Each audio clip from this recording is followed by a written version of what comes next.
The new expansion, Mortal Judgment, is almost here. I'm going to go over everything you guys need to know. First of all, there's 3 new keywords you need to know about: Echo, Empower, and Tempt Fate. Echo is going to give you the ability to summon a creature with Echo.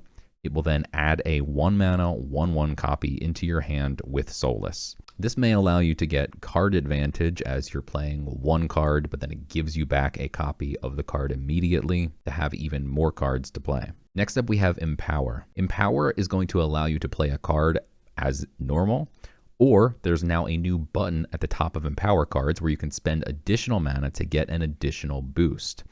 This allows you to have a lot of flexibility with your cards, as you can now play them early game, or if you top deck a creature that would have normally been bad if you got it in the late game, if it has Empower, you can now spend extra mana to make it even bigger and buffer and more juicy and play it in the late game so you're not at a disadvantage. So for instance, if you top deck a 1 mana creature at 9 mana, typically that's very bad for you, as that creature is pretty worthless when you're in the late game. However, with Empower cards, you'd actually be able to top deck that card and still give it a boost and potentially still have it be useful late game. Last up, we have the most controversial of all the new keywords, Tempt Fate. Tempt Fate will allow you to play a card that has Tempt Fate, and it will then pop up a whole new screen, which will give you 2 options.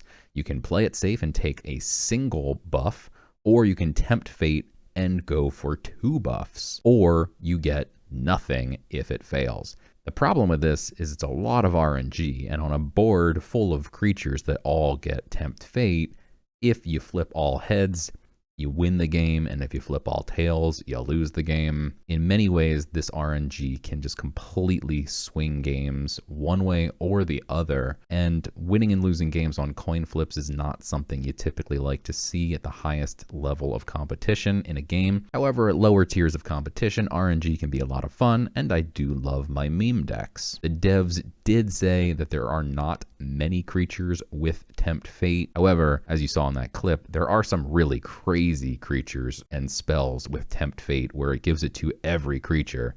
So there definitely is a lot of possibility for RNG here. Next up, let's talk about the Mythic and promo cards. These cards are very expensive and sought after as they are very rare.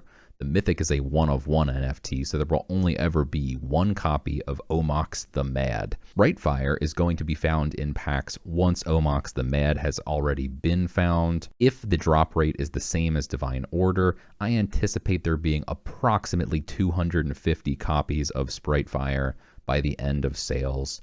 This number could vary massively. Don't at me. I'm pretty excited for these 2 cards. They look very cool. The art is awesome. The effects seem pretty dope. Oh yeah, and one's a dragon. Aww. Lastly, when is the new set coming? I've predicted April 18th a month ago. They've said late April is when it's going to drop. So I'm sticking with April 18th, although April 25th is looking like it is in the cards as well. So stay tuned, hit that sub button, and I'll see you next time.